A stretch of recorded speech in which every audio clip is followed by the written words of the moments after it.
I'm the why guy. I want to know why you do what you do. What is your motive for action? What is it that drives you in your life today, not 10 years ago, or are you running the same pattern? Because I believe that the invisible force of internal drive activated is the most important thing in the world. I'm here because I believe emotion is the force of life. All of us here have great minds. You know, most of us here have great minds, right?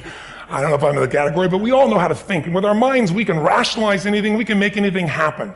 We can, I agree with what was described a few days ago about this idea that people work in their self-interest. But we all know that you don't work in your self-interest all the time. Because when emotion comes into it, the wiring changes in the way it functions. And so it's wonderful for us to think intellectually about how the life of the world is, and especially those who are very smart. We can play this game in our head, but I really want to know what's driving you. And what I'd like to maybe invite you to do by the end of this talk is explore where you are today for two reasons. One, so that you can contribute more. And two, so that hopefully we can not just understand other people more, but maybe appreciate them more and create the kinds of connections that can stop some of the challenges that we face in our society today. They're only going to get magnified by the very technology that's connecting us, because it's making us intersect. And that intersection doesn't always create the view of everybody now understands everybody and everybody appreciates everybody. So I've had an obsession basically for 30 years. And that obsession has been what makes the difference in the quality of people's lives? What makes a difference in their performance? Because that's what I got hired to do. I got to produce the result now. That's what I've done for 30 years. I get the phone call when the athlete is burning down on national television and they were ahead by 5 strokes and now they can't get back on the course. And I got to do something right now to get the result or nothing matters. I get the phone call when the child is going to commit suicide and I got to do something right now. And in 29 years, I'm very grateful to tell you I've never lost one in 29 years. It doesn't mean I won't someday, but I haven't done it. And the reason is an understanding of these human needs that I want to talk to you about. So when I get those calls about performance, that's one thing, like how do you make a change? But also, I'm looking to see what is it that's shaping that person's ability to contribute, to do something beyond themselves. So maybe the real question is, you know, I look at life and say there's 2 master lessons. One is there's the science of achievement, which almost everyone in this room has mastered to an amazing extent. That's how do you take the invisible and make it visible, right? How do you take what you dream about and make it happen? Whether it be your business, your contribution to society, money, whatever it is for you, your body, your family. But the other lesson of life that is rarely mastered is the art of fulfillment. Because science is easy, right? We know the rules, you write the code, you follow and you get the result. Once you know the game, you just, you up the ante, don't you? But when it comes to fulfillment, that's an art. And the reason is it's about appreciation and it's about contribution. You can only feel so much by yourself. So I've had an interesting laboratory to try to answer the question of the real question, which is what's the difference in somebody's life if you look at somebody like those people that you've given everything to, like all the resources they say they need. You gave them not a $100 computer, you gave them the best computer. You gave them love, you gave them joy, you were there to comfort them. And those people very often, and you know some of them I'm sure, end up the rest of their life with all this love, education, money, and background, spending their life going in and out of rehab. And then you meet people that have been through ultimate pain. Psychologically, sexually, spiritually, emotionally abused, and not always, but often they become some of the people that contribute the most to society. So the question we got to ask ourselves really is, what is it? What is it that shapes us? And we live in a therapy culture. Most of us don't do that, but the culture is a therapy culture. And what I mean by that is the mindset that we are our past. I want to talk to you today about unclutter your mind. We're tempted to live guilty because of past mistakes, bitter over what didn't work out. We wonder why we don't enjoy life, why we're not passionate about dreams, why we can't sleep at night. It's because our mind is cluttered. You weren't created to live worried, guilty, bitter, upset. If you're going to reach your destiny, you have to clear out the clutter. You can't stop negative things from coming, but you can keep them from staying. You don't have to hold on to it. When we make mistakes, guilt will come. Condemnation, telling us how we don't measure up. You can hold on to it, go around down on yourself, or you can let it go. When you go through a disappointment, something doesn't work out, you can hold on to it, live discouraged, or you can let it go. When the medical report is not good, when the contract doesn't go through, when you're in a legal situation, you can hold on to it, live worried, thinking, what am I going to do? Or you can let it go. You can clear out the clutter. You can get rid of the negative things that are stealing your peace, taking your joy, draining your energy. The scripture tells us to guard our minds. You have to be proactive when it comes to keeping your mind in peace, because all through the day there's clutter. There's noise, there's jealousy, there's hurts, there's offense. They may come, but you don't have to hold on to it.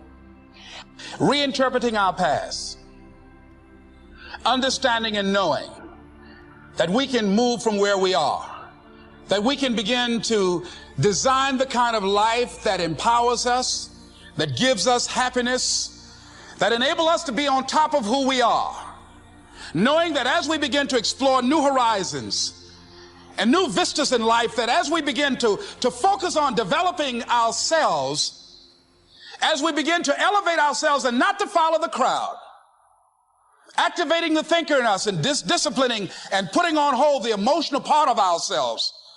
It's not easy, but through practice and practice and practice. Practice makes what? Practice makes improvement. You can always better your best. You can always go beyond anything that you have ever done. You'll never hit a state of perfection. You're always bigger than what you do. And so all you're looking for are new breakthroughs through practice and practice and practice. You'll get better and better and better. And there's still some things that will happen to you that will catch you on the blind side that you did not anticipate. You'll get knocked down, but you won't be knocked out. You'll be able to get to your feet again, be on the ropes, but you'll have a fast recovery rate when you work on yourself. Hard work matters. Why does hard work matter? Well, hard work matters strategic, because if you make more phone calls, you do the old adage, right? Show up earlier than everybody else, leave later. But there's something more deep about that. Yes, making more phone calls, seeing more people, being more active, being busier, putting in more hours into something always gives you a strategic chance to be more successful in others, because you've increased your odds. You've talked to more people, you're more likely to get more prospects, you're more likely to get more clients or recruits or candidates for your business. So yes, strategically that increases your chances. But something powerful happens when you do things other people aren't willing to do. You begin to believe you deserve to have things other people won't have. And that's what gets you a seat at the table of success. Now, once you're there, it's a dogfight. It's a dogfight of skills and talents and luck and faith and circumstance and blessing and all that stuff. But just to get to the table, to get into the room, you have to believe you deserve to be there. And so again, I want to say this to you. The hard work part plays into shifting your identity. That over time, not even that long a period of time, when you're doing the things others are unwilling to do, you begin quietly to begin to believe that, oh, I deserve to be rewarded in ways these other people aren't going to be rewarded because I'm doing the things others won't do. And so the fastest way to change your identity, to change our belief, is just to flat get to work, to flat get there earlier, to flat leave later, to just make more calls, see more people, be more relentless, just pour ourselves into the work, because actually the hard work can in reverse impact our identity. And that's what begins to happen. When you start to do those things they won't do, you begin quietly to change your belief, that you begin to believe, oh, I deserve to sit at the table with these other people who do the things other people aren't willing to do. That there's a responsibility to freedom, and that there is freedom in responsibility. You know, and that earn your way there. We remember the stuff we earn, the stuff we experience, more than what the teacher tells us or what someone gives us for free.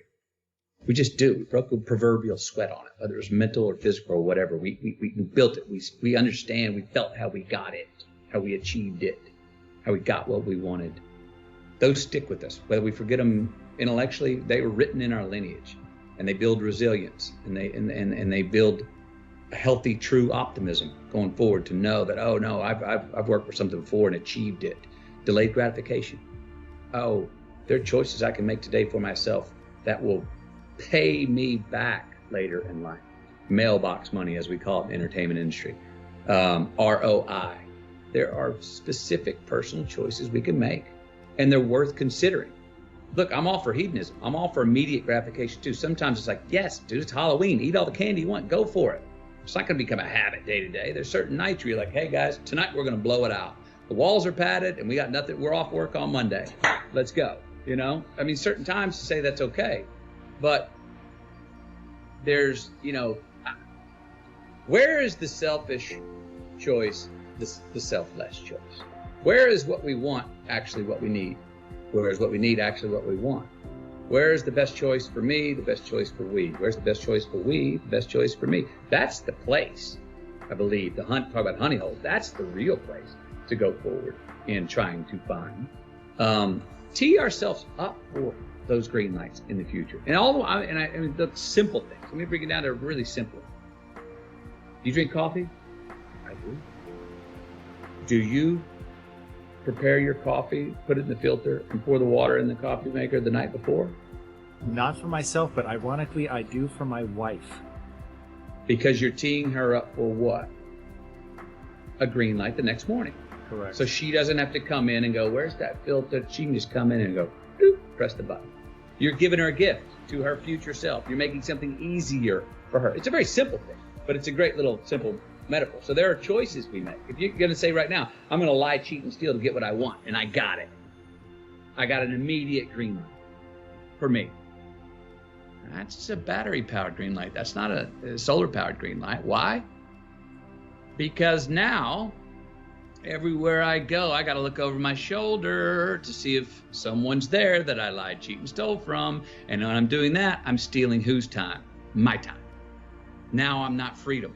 I'm not free. I don't have the freedom. I didn't create freedom in my future because I chose to make an irresponsible act that I left crumbs. I've now got reasons to look over my shoulder. And the more things we do to create in our future that we got to look over our shoulder, the more of our most precious thing we have in our lives, time, that we're stealing from ourselves. So it's not puritanical. It's just like, it's actually self-serving. It's a very selfish choice. And I'm a fan of the word selfish. I've helped redefine it. But I believe that there are selfish choices we can make that are the most selfless, that there are selfless choices that we can make that are the most selfish choices. Those two are not a contradiction, and we see them that way. Responsibility of freedom and the freedom in responsibility. Life's more than just straight Saturdays with as much cake as you want to eat. It just is. We'll see how long you last doing that, if you really do it. You won't last that long. Responsibility is appreciation of a past. It's building of a lineage. It's investing in ourselves. It's investing in something we started to build yesterday that we want to take into tomorrow. There's a response that gives us freedom. So to actually have true freedom, we have to be responsible, more responsible for certain things, for ourselves, who we are, constantly investigating and interrogating our better selves to say, I'm going to be a little bit better at this tomorrow, knowing that we never land. There's no ta-da moment. And that is one thing I think we all got to watch, because we all are so result oriented. Oh, if I keep doing this, I'm going to get to that place of pure enlightenment. I'm going to go, ta-da! Bullshit. No, you don't. Can it be a small ascension of evolution? Yes. But there's no ta-da moment. We're always chasing yet. And if we can get comfortable and understand and laugh at, and be ready to work hard at the fact that we're all just, if we could just say, we're all just achieving our way to the unachievable. And that's as good as it gets. And that's pretty damn awesome. That's the honey. It's the third time I've said that in this talk, but I love that word. This is what people need to know is like, you know, even if you've been working for 10 years on something, because you've been working on your craft for a decade as a monk, and then just teaching in schools, and then corporate life, and then HuffPo, like you've been working behind the scene for 10 years. It can take, you know, a few pieces of content or one piece of content that will be the thing that sets you off with momentum. You know, someone like Rachel Hollis, she spent 10 years writing books and doing events with a few hundred people max. And then one piece of content, a book, launched her. And you had these videos that just, they all launched. And it took you to another level. So in this book you have now coming out, it's going to be a game changer. I was just reading through it again before I got here. And I was just like, there's so much great information in this, but it's wisdom from years of practice and years of experience. So that's what I think people need to know is like, if you're a creator, if you're someone who's got a gift inside, all it takes is one piece of content for you to really pop. So just keep creating. And that's what you've done beautifully. You keep showing up. Man.